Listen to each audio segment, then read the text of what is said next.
Assalamualaikum warahmatullahi wabarakatuh. Perkenalkan, saya Rosalina. Pendidikan yang saya miliki di strata 1 akuntansi dan magister akuntansi.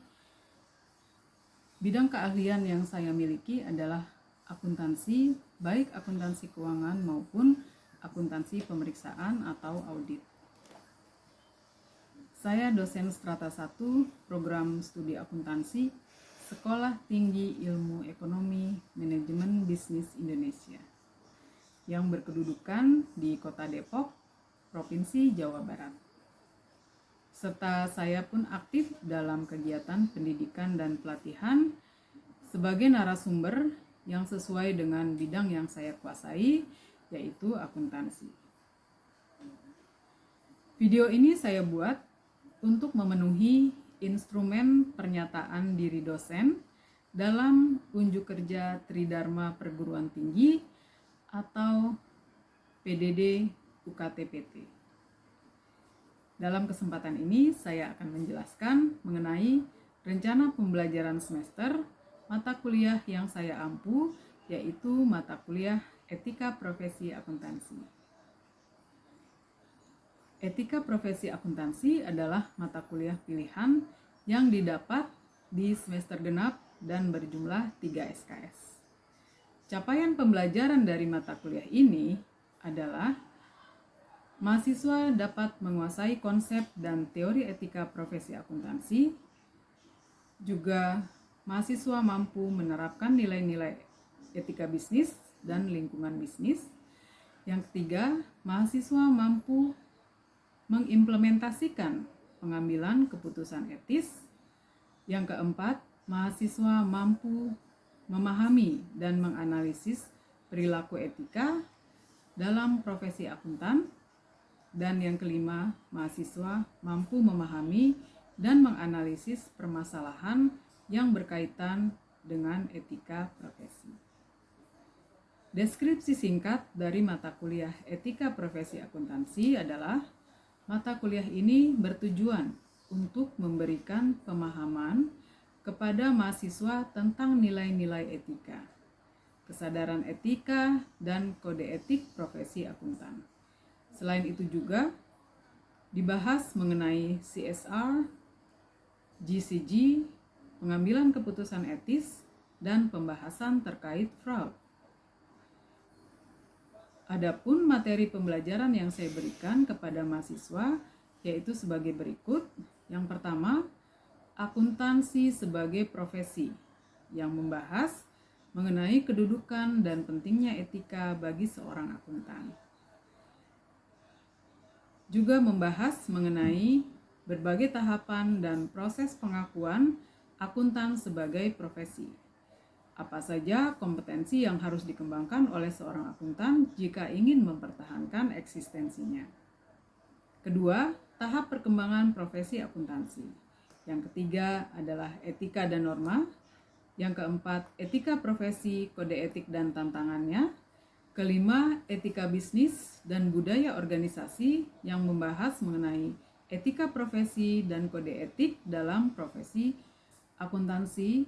Keenam, etika bisnis dan CSR atau Corporate Social Responsibility, bagaimana keterkaitan etika bisnis dengan kewajiban perusahaan dalam program CSR. Yang ketujuh yaitu Good Corporate Governance atau GCG yang membahas mengenai etika bisnis dalam kaitannya dengan budaya organisasi.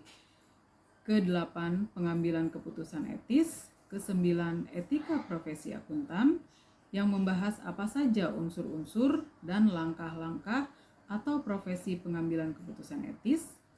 Kesepuluh, etika profesi akuntan sektor publik. Ini membahas mengenai pengertian akuntan sektor publik, cakupan bidang utama sektor publik, dimensi akuntabilitas, dan prinsip etika akuntan sektor publik. Ke-11, etika profesi dalam praktik akuntansi manajemen dan akuntansi keuangan.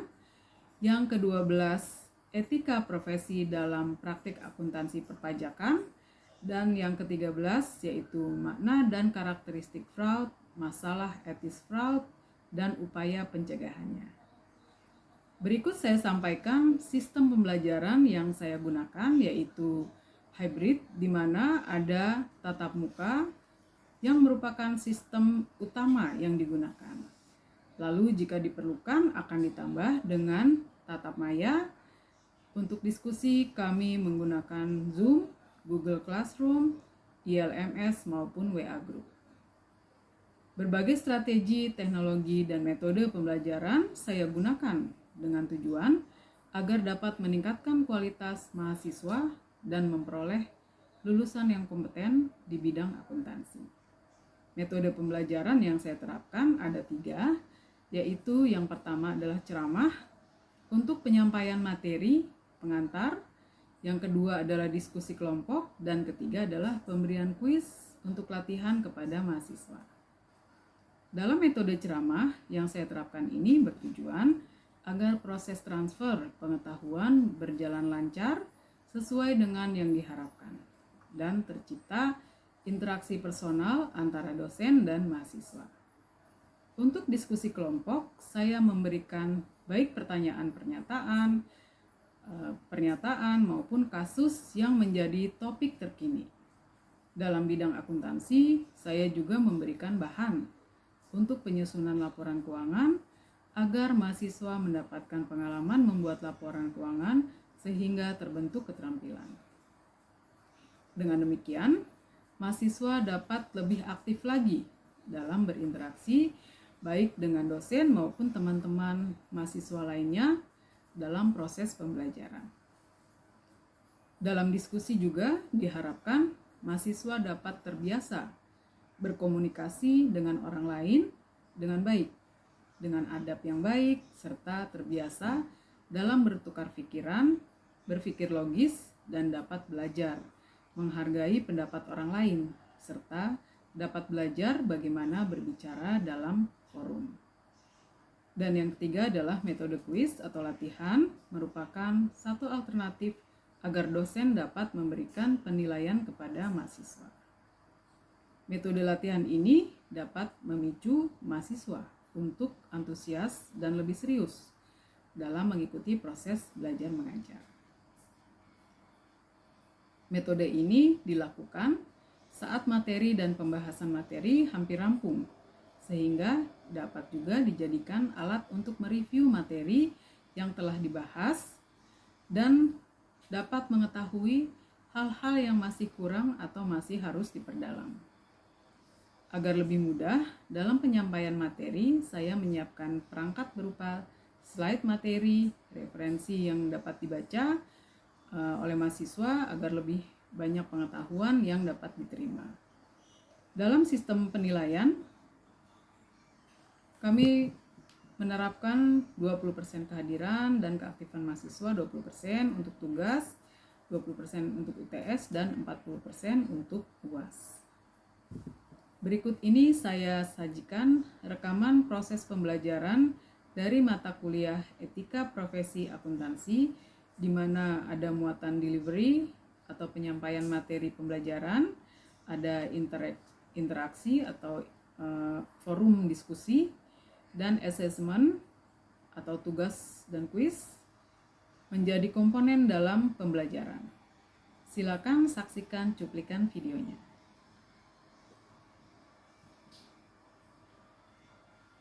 Untuk etika profesi akuntansi, di sesi 34 ini temanya etika dan norma, juga nanti ada sedikit mengenai perkembangan profesi akuntansi di Indonesia dan di dunia internasional. Nah, topik ini nantinya bertujuan untuk agar kita memahami kompetensi etis yang diperlukan sehingga bisa mengembangkannya jika kita nantinya menjadi seorang akuntan, seseorang yang punya profesi akuntansi. Jadi bisa memahami bagaimana etika dan moral, perbedaan dan hubungan keduanya. Kenapa seorang akuntan itu sangat benar-benar dijaga dalam etikanya, baik perilaku maupun menjalankan norma-normanya sebagai profesi akuntansi. Artinya juga ada perbedaan antara etika dan etiket. Nah, kita sering dengar ya, etika tidak etis atau etiket. Etiketnya lebih ke kenapa akuntansi dikatakan sebagai suatu profesi.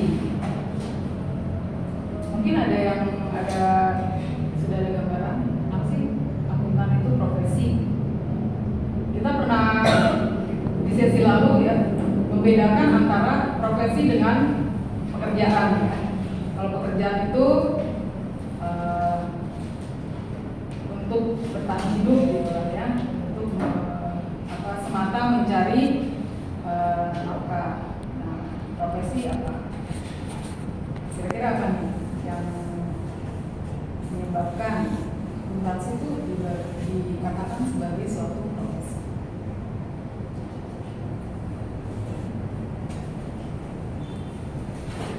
Karena seorang akuntan itu dikatakan sebagai akuntan apabila dia bisa mengimplementasikan ilmu atau skill di profesi akuntansinya dan selalu update untuk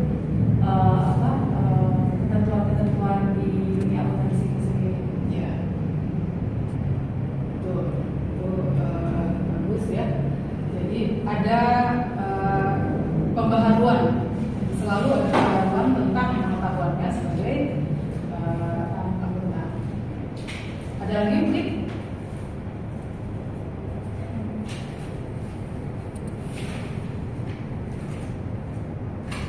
Ada semacam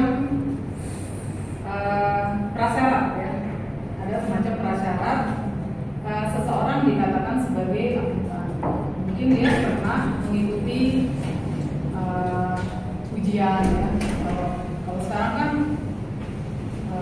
CPA ya. Dulu AK. Kalau zaman dulu S1 akuntansi itu langsung dapat gelar AK. Jadi SK AK gitu ya. Sarjana ekonomi akuntan. Tapi kalau sekarang enggak. Jadi harus ada ujian yang diikuti. Tes atau ujian tambahan yang diikuti sehingga orang tersebut memang layak dikatakan sebagai akuntan. Ujiannya juga 3 tahap ya. Tahap pertama, kedua, dan ketiga. Untuk tahap pertama itu seseorang belum punya wewenang untuk menandatangani opini. Adanya pendidikan resmi untuk memperoleh pengetahuan tertentu, tergantung nanti akuntannya akuntan apa ya. Kalau akuntan pendidik maka punya sertifikasi mengajar. Kalau akuntan sebagai konsultan ada juga tesnya atau semacam sertifikatnya. Adanya standar kualifikasi profesi yang mengatur izin profesi. Lalu ada standar perilaku yang mengatur hubungan antara praktisi dengan klien, rekan kerja, dan parti. Jadi untuk akuntan ya, profesi akuntan itu ada namanya kode etik dan standar. Jadi ada itu sebagai manual ya, sebagai panduan untuk menjalani perannya sebagai akuntan. Ada pengakuan terhadap status dan ada tanggung jawab sosial atas pekerjaan yang dilakukan. Nah, bagaimana harus bertindak? Kalau kata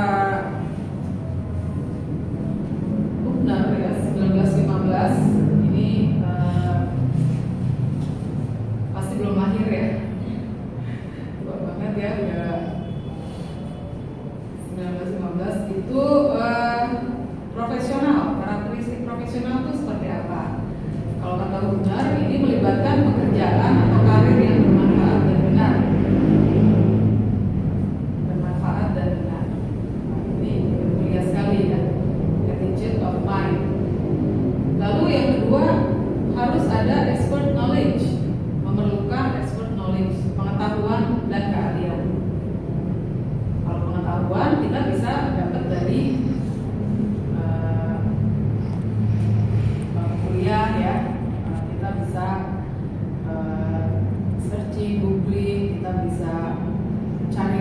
profesi.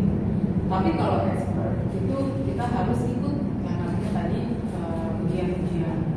Jadi kita meningkatkan pengetahuan, kita praktekkan, lalu kita ujikan. Maka kita punya namanya expert knowledge. Nah, dalam menerapkan knowledge harus menghindari selfish commercial view. Apa nih kok? Selfish commercial view. Selfish, sel jual, fish ikan, bukan? Jual ikan. Selfish itu egois ya, egois. Commercial view. Jadi orientasinya komersial ya. Orientasinya tidak untuk mengambil keuntungan secara komersial saja. Komersial itu kan commerce itu perdagangan ya. Jadi kalau perdagangan ya harusnya ada untung gitu. Nah, ini bukan. Kalau akuntan itu profesi akuntan tidak hanya mencari keuntungan, profit, tapi juga manfaat. Manfaat itu bukan hanya kita dapat duit banyak ya, tapi kita berbuat. Kalau profit kan kita dapat, kalau manfaat kita kasih. Itu bedanya. Nah, semangat loyalitas pada profesi dan menjauhi perilaku tidak profesional yang memalukan profesi. Ini kalau orang yang baru, yang jam terbangnya belum banyak, melihat seperti foto aja, ya, dan agak lama menginterpretasikan. Tapi kalau orang yang sudah melihat kayak video, ya itu kan dia akan lebih banyak ambil, padahal itu gambar yang sama. Nah, ini judgementnya auditor yang udah berpengalaman itu nilainya sangat tinggi. Lalu harus ada kehati-hatian ya, care, ada kompetensi, ada kerahasiaan. Setiap kertas kerja nggak boleh diungkap ke orang-orang yang tidak berwenang. Komitmen untuk menempatkan kepentingan publik, klien, profesi, karyawan, dan perusahaan. Jadi pribadi itu nggak ada. Yang ada publik, klien, profesi, karyawan, dan perusahaan. Gimana nih di sisi keuntungan? Ada nggak sih kalau kita mengikuti etika profesional? Anggota profesi makin sadar terhadap aspek moral untuk melindungi semua anggota profesi ya. Jadi berperilaku lebih teratur, ada patokan yang jelas. Anggota dapat membela diri ketika dikritik. Jadi seperti tadi, klien maunya yang bertanggung jawab di laporan keuangan itu konsultan, tapi nggak bisa. Kita udah diikat oleh etika, bisa begitu. Jadi nggak bisa mengklaim, wah ini gara-gara akuntan saya yang bikin, nggak boleh begitu kliennya. Perlu etika profesi. Ya perlu banget ya ini, karena perubahan dalam profesi akuntansi dari profesionalisme ke komersialisme. Ini situasi-situasi yang nantinya menjadi benturan, jadi dilema. Mau profesional atau mau komersial sih gitu. Jadi peluangnya ada gitu ya. Kalau dia ethical, ya langsung dia ambil yang untuk yang komersial. Public interest atau private interest, konflik juga.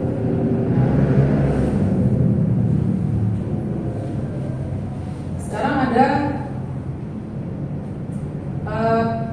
pertanyaan, mana yang lebih penting, nilai etika atau teknik akuntansi atau audit? Jadi bisa dianalogikan gini, orangnya sopan, etika dipakai, tapi nggak terlalu kelihatannya nggak terlalu ahli, atau orangnya kelihatan setiap dia melihat satu sekilas dia udah bisa menyimpulkan, artinya pinter gitu. Ini mana yang lebih penting nih? Nilai etika atau teknik akuntansi? Kalau ini ada nggak yang bisa memberi gambaran?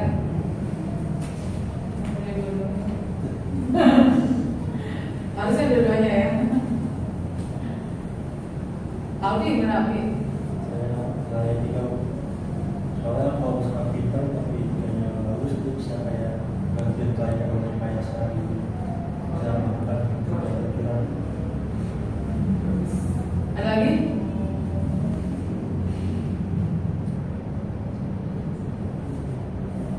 Ada nggak yang memilih teknik akuntansi dulu deh gitu? Yang penting pintar dulu gitu. Ada nggak? Enggak ya? Dua-duanya atau etika dulu ya? Salutnya sama kelas ini. Nah, jika ya, akuntan dihadapkan pada situasi untuk memutuskan kapan dan bagaimana, when and how, mengungkap kondisi keuangan yang jelek dari suatu perusahaan. Gimana nih kira-kira menyampaikan ini? Berarti kabarnya kurang bagus ya, kondisi keuangannya jelek. Nah, gimana sih, apa yang harus dilakukan?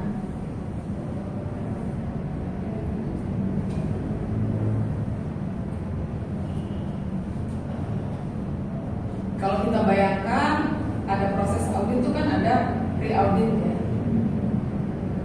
Nah, sebelum kita masuk ke proses audit lapangan, kita melakukan audit pendahuluan. Nah, pada saat audit pendahuluan itu kita akan bisa menyimpulkan ini kondisi keuangannya gimana. Nah, sama dengan akuntan konsultan. Pada saat mau memulai pekerjaan, yang bersangkutan akan merekam dulu nih, situasi yang sekarangnya itu gimana. Itu biasanya kalau di bahasa manajemen tuh past performance, situasi saat ini itu gimana. Dengan cara tadi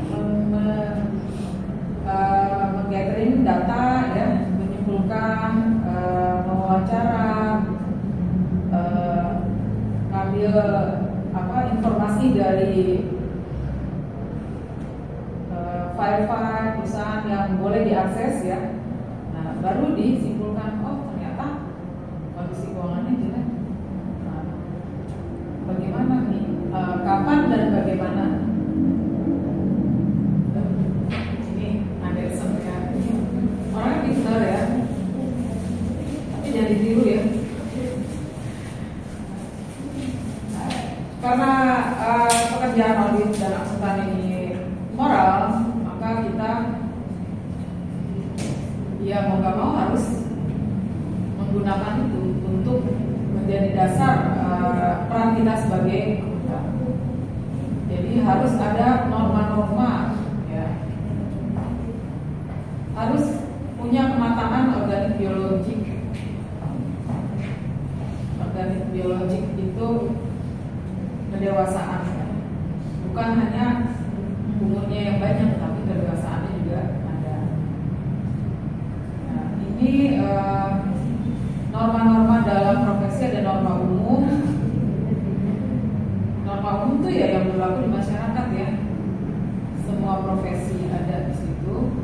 Nah, ada pelaksanaan, ada norma-norma pelaksanaan, lalu pemeriksaan ya, harus ada penilaian atas sistem, ada norma pelaporan. Jadi nanti ada 3 macam, perencanaan, pelaksanaan, pelaporan, sama seperti standar audit. Tapi kalau ini ke etikanya, ke profesinya ya. Ini kumpulkannya nggak sekarang ya, tapi nanti di upload di si akad. Nanti saya berikan itunya, slotnya. Latihannya adalah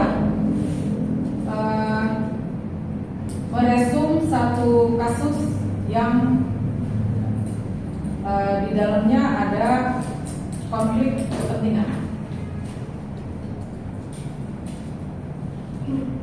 Nah, kasusnya ini jadi nanti dibuat satu bahasan ya, kayak semacam resume ya, kayak resume. Contohnya tadi kan Enron ya, Anderson, Arthur Anderson, kalau disingkat AA. Arthur Anderson ambil pekerjaan yang mengandung konflik kepentingan, yaitu apa, 1, 2, 3. Nah, nanti cari yang bukan AA ini ya, yang lain. Jadi ada atau boleh di tempat kerjanya masing-masing, atau pokoknya yang nantinya di dalamnya itu ada unsur conflict of interest, apa ya, conflict of interestnya itu apa, lalu alternatif pencegahan dan alternatif koreksinya. Jadi ada antisipatif, ada bagaimana kalau sudah terjadi. Ya, jadi latihannya adalah mengambil satu kasus yang mengandung conflict of interest, lalu nanti dibuat resume, ditentukan jenis conflict of interest-nya apa, lalu diberikan alternatif pencegahan dan alternatif mengatasinya jika sudah terjadi. Jadi beda ya, kalau pencegahan kan sebelum terjadi itu kita harus ngapain supaya nggak terjadi. Nah, tapi kalau udah terjadi, bagaimana cara mengatasinya? Baik, mungkin itu yang untuk sesi malam ini. Ada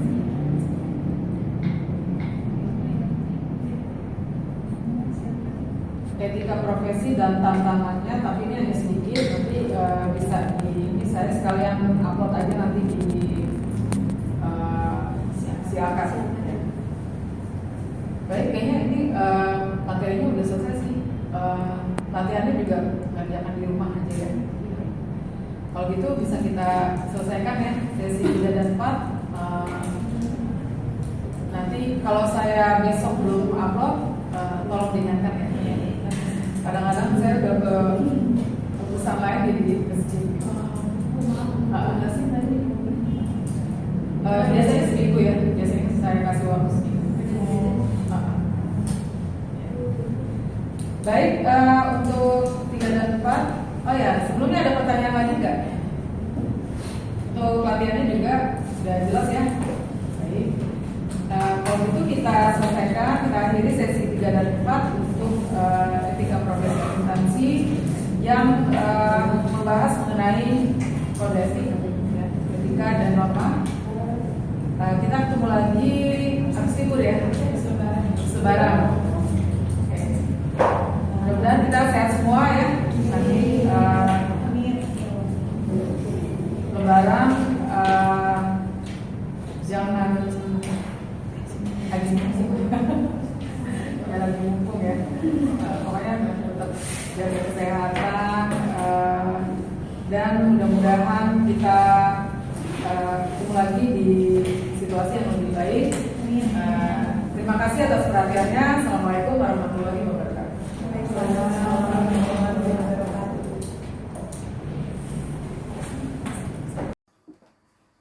Baik, demikianlah penjelasan dan cuplikan video pembelajaran mata kuliah yang saya ampu. Sampai berjumpa lagi dan tetap jaga kesehatan. Terima kasih. Assalamualaikum warahmatullahi wabarakatuh. Salam.